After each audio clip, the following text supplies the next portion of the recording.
Assalamualaikum warahmatullahi wabarakatuh. Yang terhormat Ibu Yuni Kilawati, SPI MSI, selaku dosen pengajar mata kuliah Fisiologi Hewan Air, serta teman-teman yang berbahagia.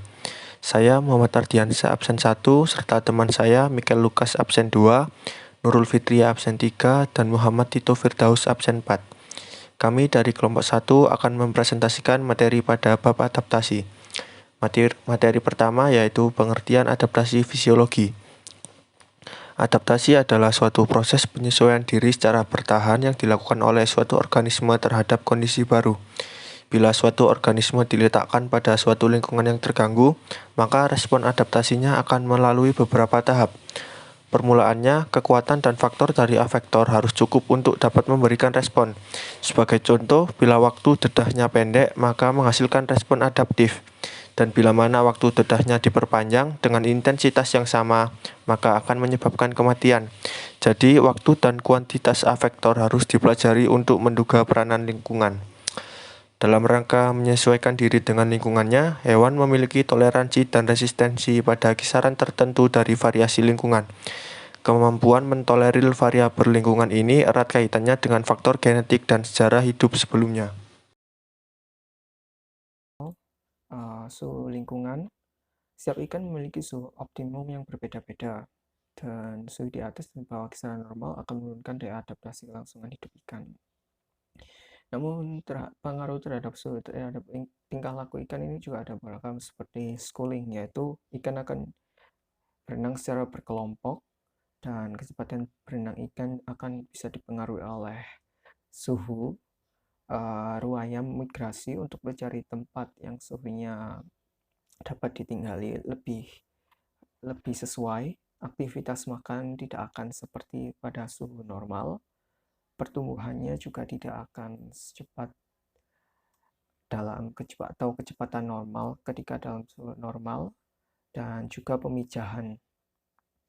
Yang berikutnya adalah salinitas perairan. Salinitas optimal berpengaruh pada tekanan osmotik tubuh ikan dan lingkungan. Iurhalin adalah salah satu golongan ikan yang dapat hidup dalam bermacam-macam tingkat salinitas seperti bandeng, ikan mutiara, dan lain-lain. Dan stearhalin adalah kebalikannya, di mana ikan tersebut hanya dapat hidup dalam beberapa tingkatan salinitas.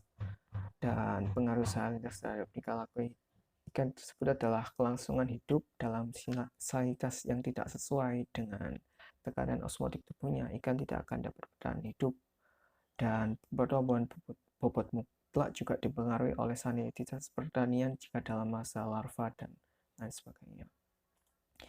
Yang berikutnya adalah arus perairan.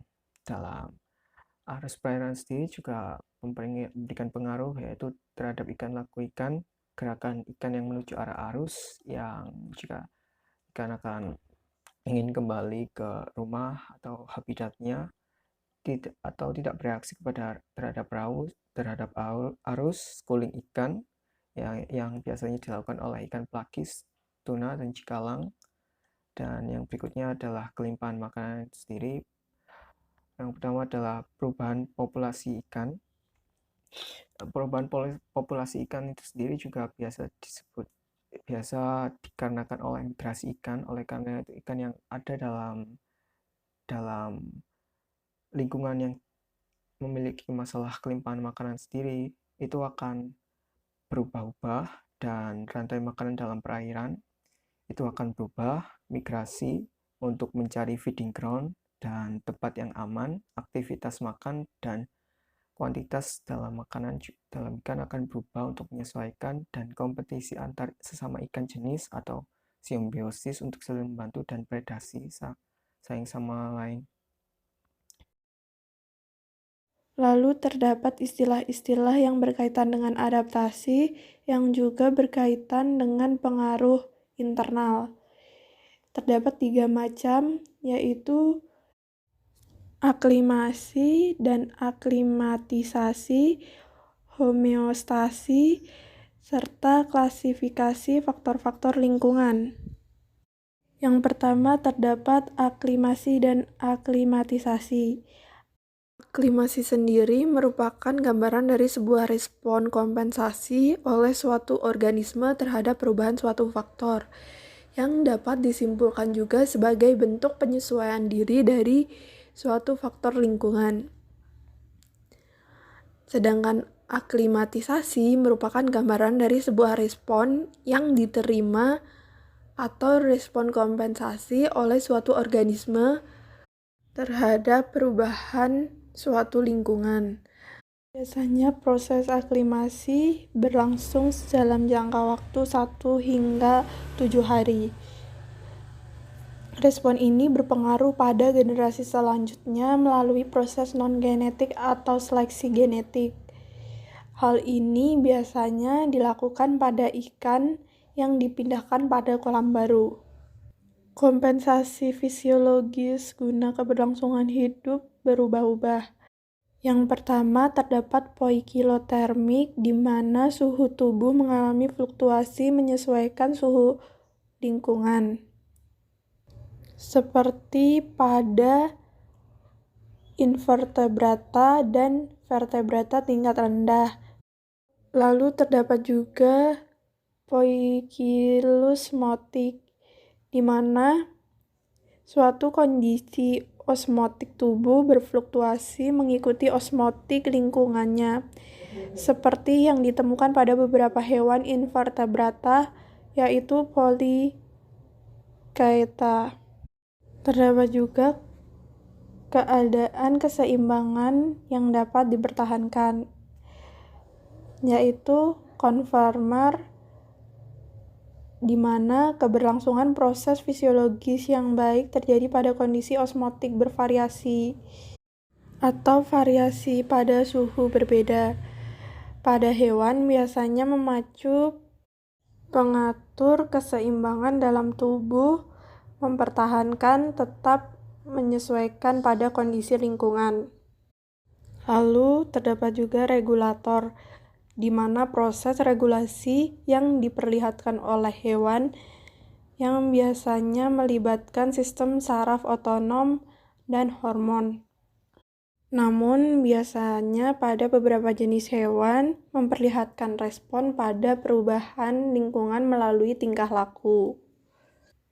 Yang kedua yaitu homeostasi, yaitu keadaan di mana homeostasis berusaha dalam keadaan stabil yang dipertahankan melalui proses aktif melawan perubahan pada variabel lingkungan. Homeostasi ini biasanya terjadi pada tingkat sel, yaitu pengaturan metabolisme sel, pengontrolan permeabilitas membran sel, dan pembuangan sisa metabolisme.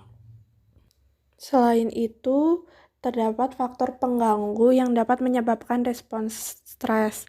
Biasanya, faktor-faktor pengganggu tersebut meliputi adanya suhu ekstrim, osmotik, racun, infeksi, atau stimulasi sosial.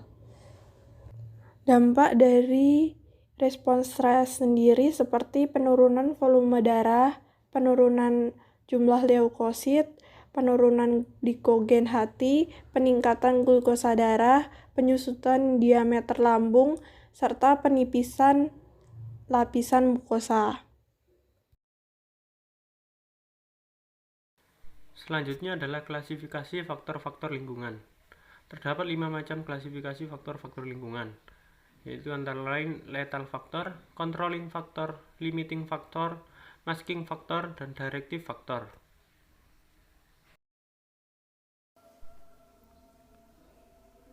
Pertama adalah lethal factor, yaitu faktor lingkungan yang merusak sistem integrasi dari suatu organisme dan membunuhnya. Untuk suatu jenis organisme, terdapat suatu nice point lethal level, atau batasan yang dapat diterima oleh organisme tersebut agar dapat bertahan hidup. Di atas level tersebut, organisme tidak dapat hidup lebih lama. Artinya, organisme tersebut membutuhkan waktu yang lebih efektif atau lebih cepat untuk menghasilkan respon pada level tersebut agar bisa beradaptasi.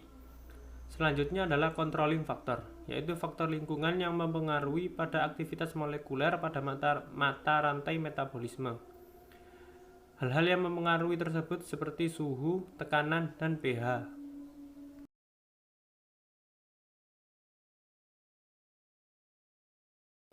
Selanjutnya yang ketiga adalah limiting factor, yaitu faktor lingkungan yang mempengaruhi laju metabolisme, tetapi melalui pembatasan penyediaan nutrien atau pembuangan sisa metabolisme. Contohnya seperti oksigen dan cahaya.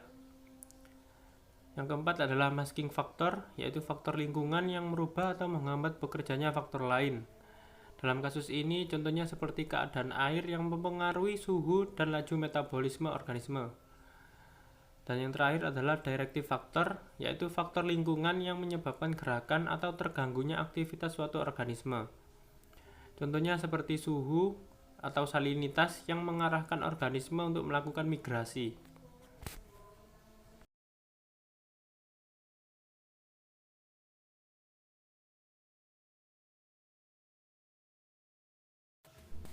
Demikian presentasi dari kelompok kami. Apabila ada pertanyaan dapat disampaikan melalui kolom chat. Ada kurang lebihnya kami mohon maaf. Terima kasih.